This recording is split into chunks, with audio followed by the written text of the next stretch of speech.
हे दुख भंजन मारुति नंदन, हे दुख भंजन मारुति नंदन, सुन लो मेरी पुकार। पवन सुत विनती बारंबार, हे दुख भंजन मारुति नंदन, सुन लो मेरी पुकार। पवन सुत विनती बारंबार, अष्ट सिद्धि नव निधि के दाता, दुखियों के तुम भाग्य विदाता। सियाराम के काज सवारे, मेरा कर उद्धार। अपरंपार है शक्ति तुम्हारी, तुम पर रीझे अवध बिहारी। भक्ति भाव से ध्यान तो है, कर दुखों से पार। जप निरंतर नाम तेरा, अब नहीं छोड़ तेरा द्वारा। राम भक्त मोहे शरण में लीजे, भाव सागर से तार। हे दुख भंजन मारुति नंदन, सुन लो मेरी पुकार। पवन सुत विनती बारंबार, हे दुख भंजन मारुति नंदन, सुन लो मेरी पुकार।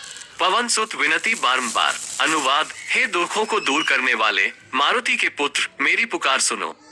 पवन पुत्र, बार बार विनती करता हूँ।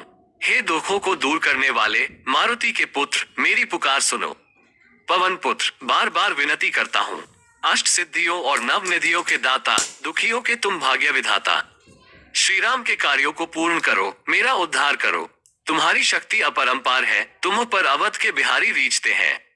भक्ति भाव से तुम्हारा ध्यान करता हूँ, दुखों से पार करो।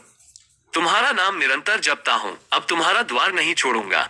राम भक्तों, मुझे अपनी शरण में लीजिए, भाव सागर से पार करवाइए।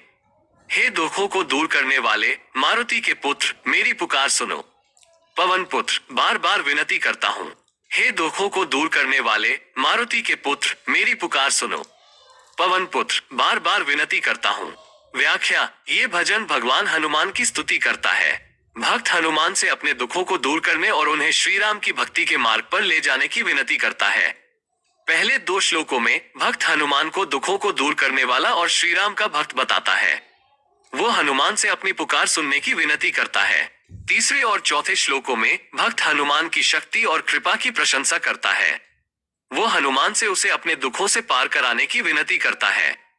5वें और 6ठे श्लोकों में भक्त हनुमान की भक्ति करता है। वो हनुमान से उसे श्री राम की भक्ति के मार्ग पर ले जाने की विनती करता है।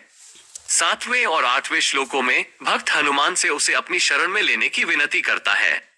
वो हनुमान से उसे भाव सागर से पार कराने की विनती करता है।